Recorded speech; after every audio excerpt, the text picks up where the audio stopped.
Hello friends, welcome my YouTube channel.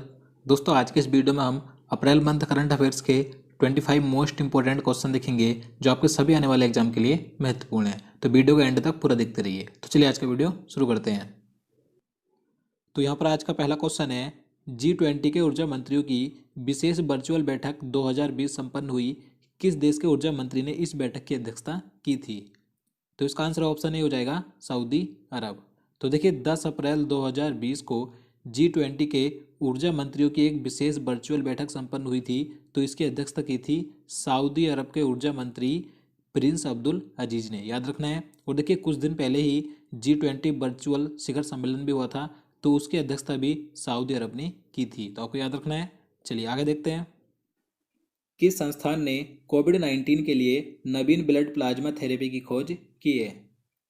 तो इसका answer option A हो जाएगा श्री चित्र Tirunal institute for medical sciences and technology. तो देखिए केरल राज्य में स्थित इस संस्थान ने कोविड-19 बीमारी के लिए एक नवीन ब्लड प्लाज्मा थेरेपी की खोज की है। अब देखिए इस ब्लड प्लाज्मा थेरेपी में क्या होगा, तो देखिए जो व्यक्ति कोविड-19 की बीमारी से ठीक हो चुके हैं तो उनका ब्लड निकाला जाएगा और उनके ब्लड से एंटीबॉडी एकत्रित किए जाएंगे और उन एंटीबॉडी को दूसरे कोविड-19 बीमार व्यक्ति में समावेशित किया जाएगा, जिससे कि उस बीमार व्यक्ति में रोग प्रतिरोधक क्षमता बढ़ सके। तो आपको याद रखना है। चलिए आगे देखते हैं। रोंगाली बिहू किस राज्य का प्रसिद्ध त्योहार है? तो देखिए रोंगाली बिहू ये असम राज्य का प्रसिद्ध त्योहार है जो कि अभी हाल ही में 14 अप्रैल 2020 को मनाया गया था। तो इसका आंसर क्या हो जाएगा? ऑप्शन ए हो जाएगा असम राज्य का। चलिए नेक्स्ट क्वेश्चन देखते हैं। अरबपतियों की 34वीं वार्षिक फोर्ब्स सूची 2020 में विश्व के सर्वाधिक धनी व्यक्ति का खिताब किसे प्राप्त हुआ? तो इसका आंसर ऑप्शन बी हो जाएगा जेफ बेजोस। तो देखिए अप्रैल 2020 में जारी की गई अरबपतियों की 34वीं वार्षिक फोर्ब्स सूची के अनुसार विश्व के सबसे धनी व्यक्ति कौन है? तो अमेजन के मालिक जेफ बेजोस हैं। इनकी कुल संपत्ति 113 बिलियन डॉलर है, याद रखना है। इसके बाद दूसरे स्थान पर बिल गेट्स हैं, माइक्रोसॉफ्ट के संस्थापक, जिनकी कुल संपत्ति 98 बिलियन डॉलर है, याद रखना है। यहाँ पर हम बात करें मुकेश अंबानी की, तो देखिए मुकेश अंबानी इस लिस्ट में 21वें स्थान पर है। इनकी कुल संपत्ति 36.8 बिलियन डॉलर है, याद रखना है। और देखिए यहाँ पर मैं आपको बता दूं, फरवरी 2020 में हुरून ग्लोबल रिच लिस्ट 2020 जारी की गई थी, जिसके अनुसार विश्व के सबसे धनी व्यक्ति भी जेफ बेजोस थे। उसके बाद दूसरे स्थान पर बर्नार्ड अर्नोल्ट थे और मुकेश अंबानी इस लिस्ट में 90 नंबर पर थे। तो आपको दोनों लिस्ट याद रखनी है। चलिए आगे देखते हैं। ओलंपिक काउंसिल ऑफ एशिया ने 19वें एशियाई खेलों का शुभंकर क्या रखा है? तो इसका आंसर ऑप्शन भी हो जाएगा 3 रोबोट। तो देखिए जो 19वें एशियाई खेल होने वाले हैं तो इनके अभी हाल ही में शुभंकर रखे गए हैं, जो कि 3 रोबोट हैं। इन 3 रोबोट को द स्मार्ट ट्रिपलेट्स के नाम से जाना जाता है। अब देखिए इन 3 रोबोट के नाम क्या है, यहाँ पर आप देख सकते हैं। कोंगोंग्स, लियान लियन और चैन चैन, ये इन तीनों रोबोट के नाम हैं। अब देखिए जो 19वें एशियाई खेल हैं ये कब होंगे? तो ये सन 2022 में होंगे। कहाँ पर होंगे? तो चीन के शहर होंगझोउ में होंगे, याद रखना है। एशियाई विकास बैंक ने कोविड-19 महामारी के प्रति भारत को कितने बिलियन डॉलर की आर्थिक मदद करने का आश्वासन दिया है? तो इसका आंसर ऑप्शन डी हो जाएगा 2.2 बिलियन डॉलर। तो देखिए कोरोना वायरस महामारी से लड़ने में मदद करने के लिए एशियाई विकास बैंक ने भारत को 2.2 बिलियन डॉलर की राशि देने की घोषणा की है। और देखिए कुछ दिन पहले विश्व बैंक ने भी भारत को 1 बिलियन डॉलर देने की घोषणा की थी। तो आपको दोनों याद रखने हैं। यहाँ पर हम बात करें एशियाई विकास बैंक यानी कि एडीबी की, तो इसकी स्थापना 1966 में हुई थी और इसका मुख्यालय मनीला फिलीपींस में स्थित है और इसके वर्तमान में अध्यक्ष मात्सुगु अस्काबा हैं। चलिए आगे देखते हैं। केंद्र सरकार ने बैंक बोर्ड ब्यूरो के वर्तमान सदस्यों का कार्यकाल कितने साल के लिए बढ़ा दिया है? तो इसका आंसर ऑप्शन सी हो जाएगा 2 साल के लिए। तो देखिए केंद्र सरकार ने 11 अप्रैल 2020 से बैंक बोर्ड ब्यूरो के सभी वर्तमान सदस्यों का कार्यकाल 2 वर्ष के लिए बढ़ा दिया है, याद रखना है। देखिए बैंक बोर्ड ब्यूरो का गठन कब हुआ था? तो सन 2016 में हुआ था, याद रखना है। चलिए नेक्स्ट क्वेश्चन देखते हैं। इंग्लैंड के किस क्रिकेटर को 2020 के विजडन क्रिकेटर्स अल्मानेक द्वारा वर्ष का अग्रणी पुरुष क्रिकेटर नामित किया गया है? तो इसका आंसर ऑप्शन भी हो जाएगा बेन स्टोक्स। तो देखिए इंग्लैंड के ऑलराउंडर खिलाड़ी बेन स्टोक्स को 2020 के विजडन क्रिकेटर्स अल्मानेक द्वारा 2019 के लिए leading cricketer of the world चुना गया, यानी इन्हें वर्ष का अग्रणी पुरुष क्रिकेटर नामित किया गया है 2019 के लिए, याद रखना है। देखिए इनसे पहले यह सम्मान लगातार 3 वर्षों तक 2016, 2017 और 2018 इन 3 वर्षों के लिए लगातार यह सम्मान भारतीय कप्तान विराट कोहली को दिया गया था, लेकिन अब 2019 के लिए 2020 में दिया गया है बेन स्टोक्स को, याद रखना है। चलिए आगे देखते हैं। विजडन क्रिकेटर्स 2020 की सूची में 2019 के लिए सर्वश्रेष्ठ महिला क्रिकेटर किसे चुना गया? तो इसका आंसर ऑप्शन ए हो जाएगा एलिस पेरी। तो देखिए ऑस्ट्रेलिया की महिला क्रिकेटर खिलाड़ी एलिस पेरी को विजडन क्रिकेटर्स 2020 की सूची में 2019 के लिए सर्वश्रेष्ठ महिला क्रिकेटर चुना गया है, याद रखना है। देखिए इसी के साथ जो वेस्ट इंडीज के आंद्रे रसेल हैं उन्हें T20 का सर्वश्रेष्ठ क्रिकेटर चुना गया है, याद रखना है। और देखिए विजडन क्रिकेटर्स 2020 की सूची में कोई भी भारतीय शामिल नहीं है। चलिए आगे देखते हैं। प्रवीण राव को हाल ही में भारत के किस उद्योग निकाय के नए अध्यक्ष के रूप में नियुक्त किया गया है? तो इसका आंसर ऑप्शन ए हो जाएगा नेस्कॉम। तो देखिए अभी हाल ही में नेस्कॉम के नए अध्यक्ष बने जिनका नाम है प्रवीण राव। इन्हें वर्ष 2020-21 के लिए नियुक्त किया गया है, याद रखना है। देखिए बात करें नेस्कॉम की तो इसकी फुल फॉर्म क्या होती है? The national association of software and service companies. देखिए इसकी स्थापना 1 मार्च 1988 को हुई थी और इसका मुख्यालय नई दिल्ली में स्थित है। चलिए आगे देखते हैं। हाल ही में किस राज्य ने ICMR से कोरोना वायरस के पूल परीक्षण शुरू करने के लिए मंजूरी ली है?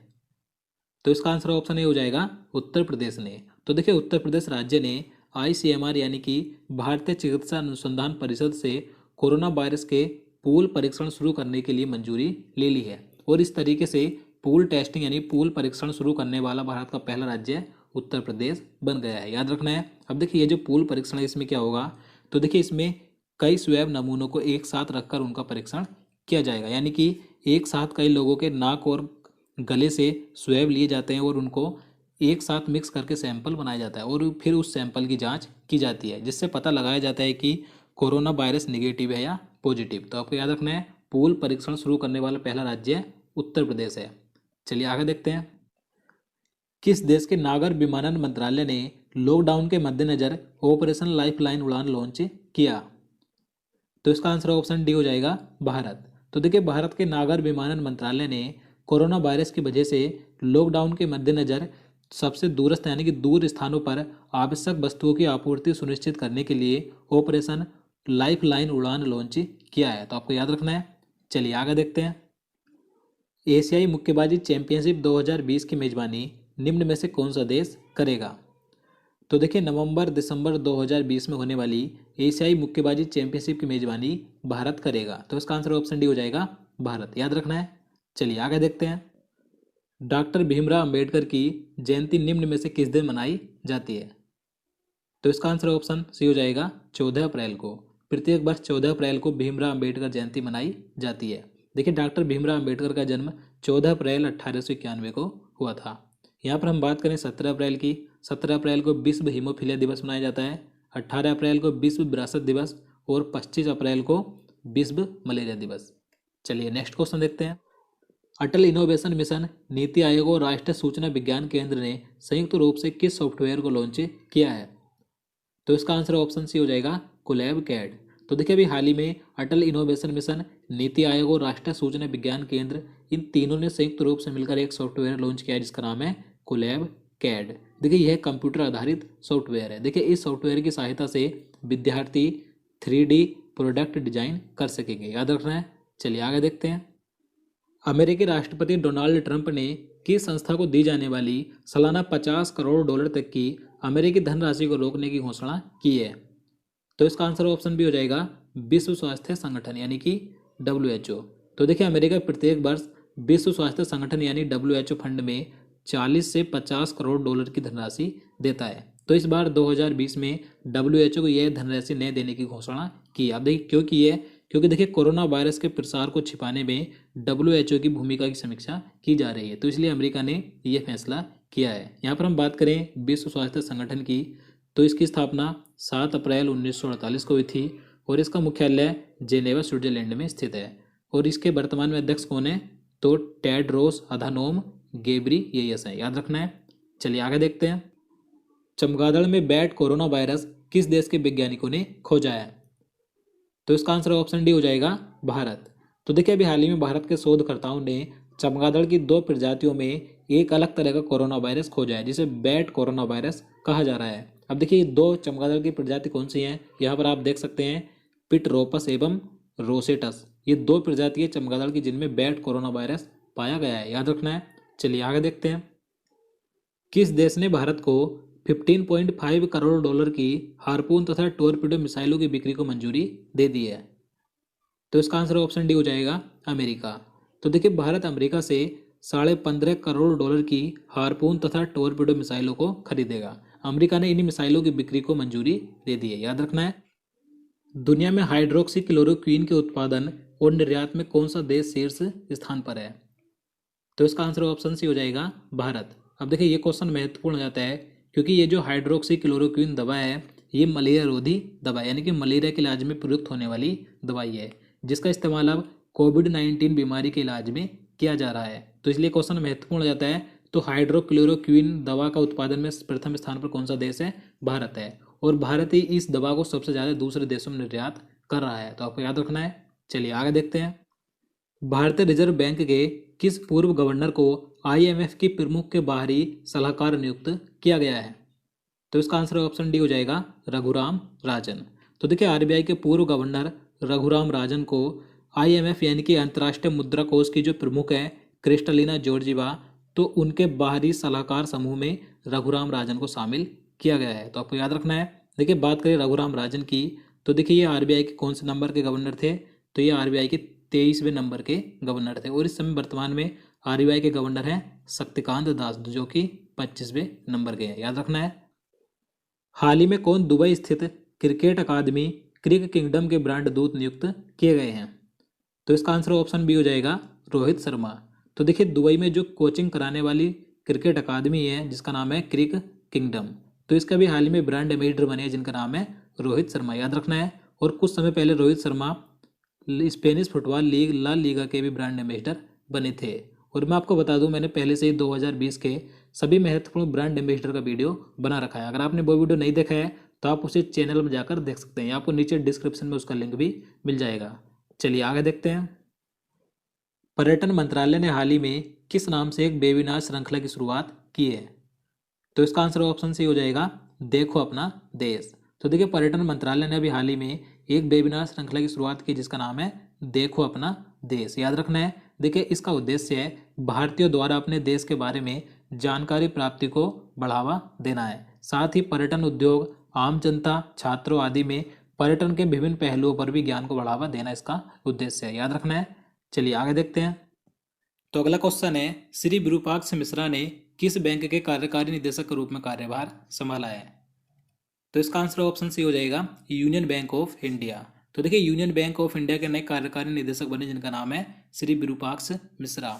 बात करें यूनियन बैंक ऑफ इंडिया की तो इसकी स्थापना 11 नवंबर 1919 को हुई थी और इसका मुख्यालय मुंबई में स्थित है।